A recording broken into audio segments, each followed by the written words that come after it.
सब ये बता देंगे 24 35 क्या है।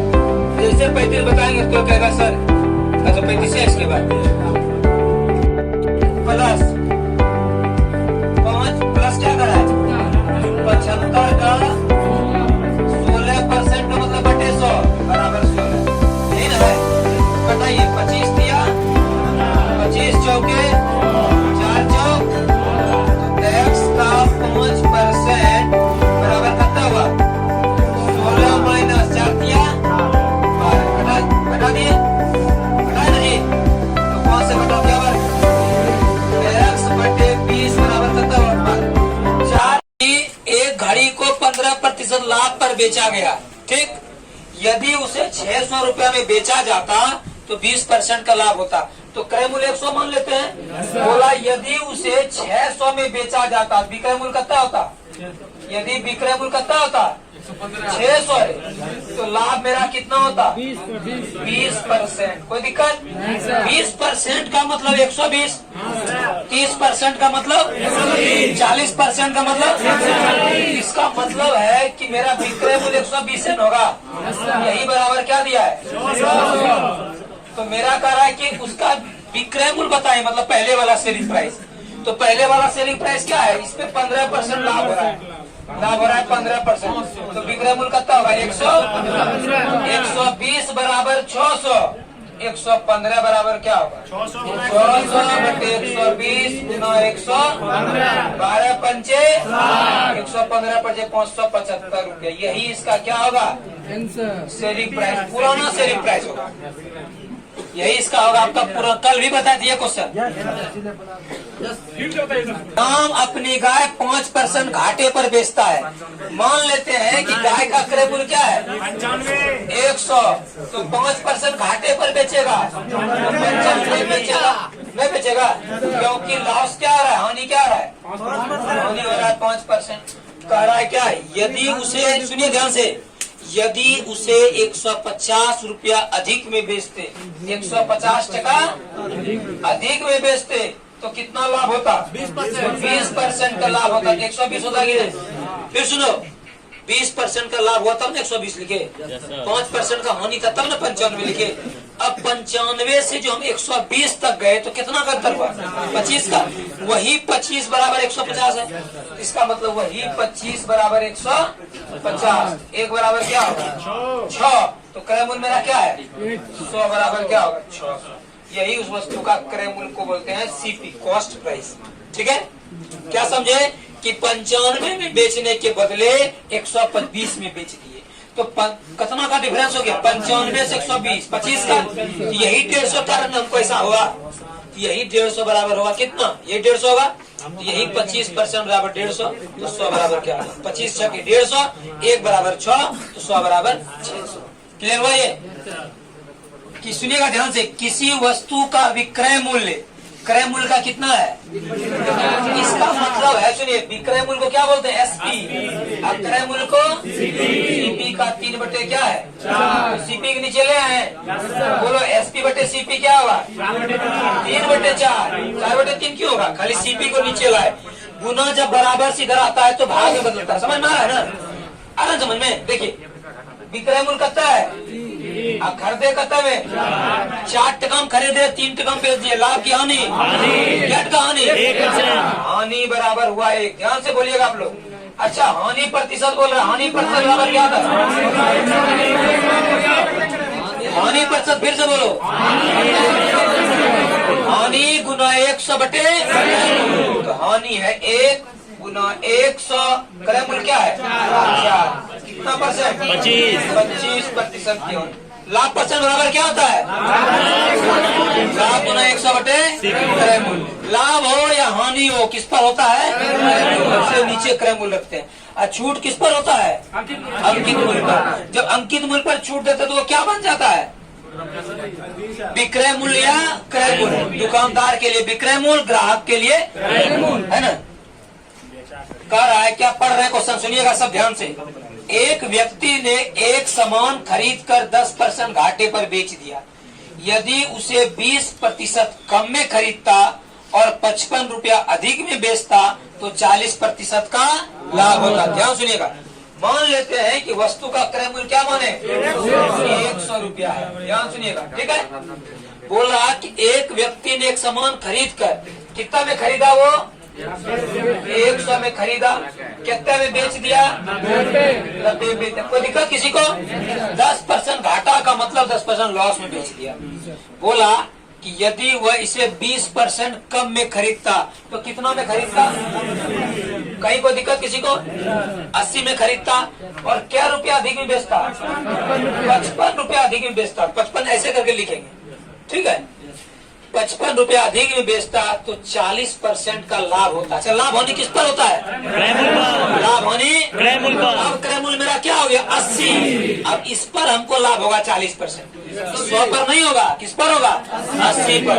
तो 80 पर 40%, तो 80 का 40% क्या होगा 140/100। 14 बलोतल से 112 कम बेचेगा। 80 का 40% 32 का होगा ना, जोड़ देंगे तो 112 कम बेचेगा। अच्छा बताइए, पहले कितना बेचते थे? पहले अब कितना बेच रहे हैं? क्या टका का डिफरेंस हुआ? 22 टका। ये 55 टका जो बढ़ा, इसी कारण से यहाँ खेल हो गया। बेचते थे 90 में, और जैसे 55 टका बढ़ा है तो कह रही तू 112 बेचने लगे, मेरा बढ़ गया लाभ। समझ रहा बात को? तो ये कितना का अंतर हुआ 22 का। तो यही 22 बराबर क्या होगा 22 बराबर, तो क्रय मूल्य मेरा 100 है ना, तो 100 बराबर क्या होगा 55/22 गुना 100। 11 दूनी 22, 11 पचे 55, 2 से 50 वाले। तो कितना क्रय मूल्य होगा इसका? इसका मतलब उसको 250 में खरीदे थे। समझ में आया? इसको कितना कर देते 250 में, क्योंकि 90 से हम 112 पे चले गए। यही 22 के कारण 55 टका बढ़ा है। और इसी क्वेश्चन को आपको, जिसको थोड़ा भी कंफ्यूजन रहा है, घर में 2 बार 3 बार इसी को बिना देखे बनाइएगा और इस टाइप का चुन चुन के बना लीजिएगा। हो गया क्लियर? क्वेश्चन है क्या? सुनिएगा। कोई कितने समय में, ध्यान सुनिएगा, कोई धन 10% वार्षिक दर से अपने का दुगना हो जाएगा। 10% वार्षिक साधारण ब्याज की दर से, ठीक है। यहाँ साधारण ब्याज छोड़ दिया है, तो वो हमको जानना पड़ेगा कि किससे हो रहा है, साधारण ब्याज से या चक्रवृद्धि ब्याज से। तो कह रहा है कितने समय में कोई धन 10% वार्षिक दर से, 10% वार्षिक साधारण ब्याज की दर से दुगना। अच्छा, दुगना हो जाएगा कितना ब्याज 100। दुगना होगा तो 100। 100 बटे 10 कितना परसेंट? डायरेक्ट बना दिए ना। ऐसा इसलिए हुआ, सुनिएगा ध्यान से, क्योंकि हम बोले थे अगर मेरा मूलधन 100 रुपया है तो दुगना होगा तो मिश्रधन कितना होगा 200। तो यही 61 का ब्याज हुआ। यही 100 को ब्याज को जब समय में भाग देंगे तो दर निकलेगा 10%, ठीक है। 3 गुना होगा तो क्या करेंगे 200/10। 4 गुना होगा तो 300, 5 गुना होगा तो 400। क्लियर है? 8% वार्षिक दर से 4 साल का साधारण, इसको नहीं बताएंगे। TRT/100 मूलधन गुना समय गुना दर बटे 100, बस इतने का है। और एगो याद होते रखिएगा, मिश्रधन बराबर मूलधन प्लस अरे। अच्छा, मिश्रधन समझ में आता है सबको? मिश्रधन समझ में आता है? कोई दिक्कत किसी को नहीं? अच्छा, 5000 रुपया था, अब हो गया 7000, तो 7000 क्या है? अब ब्याज कितना हुआ? तो कल में आ गया, किसको बोलते हैं? चलिए, बहुत अच्छा। सुनिए क्या करा, 1000 रुपये पर मासिक साधारण ब्याज, मासिक का मतलब मंथली 100 है।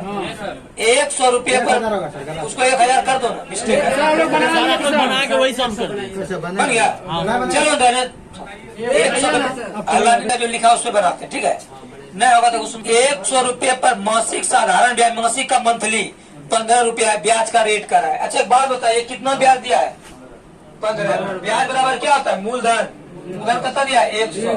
समय 1 महीना दिया है ना, इसको 12 से भाग दो, किसमें चेंज होगा वर्ष में। मंथ को जब 12 से भाग देंगे तो 3 को वर्ष में, तो कैसे बदलेगा 22 गुना करेगा। अगर बोलेंगे 73 दिन है, 73 दिन, इसको कैसे ब्याज निकालेगा 73/300, 365, ये वर्ष में आ जाएगा। मतलब दिन को अगर आप 365 से भाग दीजिएगा तो वर्ष में आएगा, और महीना को अगर 12 से भाग दीजिएगा तो वर्ष में। क्लियर है? तो 1 महीना था, 1/12 वर्ष हो गया। रेट ऑफ इंटरेस्ट कितना दिया है नहीं दिया ना, तो रेट ऑफ इंटरेस्ट निकालना है आर बट्टे क्या होगा 100 हो गया। ये कोई दिक्कत? ब्याज बराबर मूलधन गुना समय, 1 महीना था 12 भाग वर्ष में आया, गुना दर बटे 100, सुना सुना कट गया, ये 12 भाग में दे जाएगा तो गुना में, आर बराबर क्या होगा 15 गुना 12, 180% है, अरे 18% है ना, इसीलिए बाबू यहाँ पर एक शून्य और लगा देगा सब। ठीक, अब हल्ला नहीं करना, एक शून्य लगा देगा, ये 18% आ जाएगा। के लिए 33% अंक चाहिए। अगर कोई लड़का पास होना चाहता है तो ध्यान से सुनना। अच्छा, ये बन गया होगा सबसे क्या? बहुत अच्छा, नहीं बनाता कोई बात। देखो 33% अगर अंक लाएगा तो लड़का क्या कर जाएगा जी? पास कर। कोई दिक्कत किसी को? टोटल अंक हमेशा 100% होता है, ठीक है, 100 नहीं बोले 100%। बोला क्या कि बेचारा कितना नंबर लाया? 220 अंक लाया, नहीं लाया, 11 अंक से फेल करेगा, 11 अंक दे देंगे, पास करेगा फेल करेगा? बोले क्या? यहाँ देखो 220 है, 33% लाएगा तो वो पास करेगा।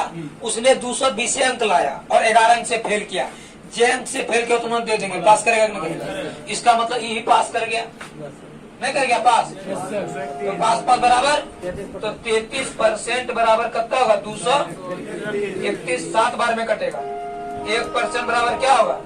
7, तो 100% होगा टोटल मेरा, तो 700 का कुल परीक्षा का अंक क्या था? 700। समझा? कुल क्या अंक था? फिर सुनिए, 220 अंक लाया, 11 अंक से फेल किया, 11 अंक दे दिए, कि पास किया कि नहीं किया? अब 33% में पास है, मतलब पास पास बराबर, तो 33% बराबर 231 कटा है 7 बार में, समझे? 7 बार में कट जाएगा, कटा के देख लो तुम। तो 1% बराबर 7, 100% बराबर कितना होगा?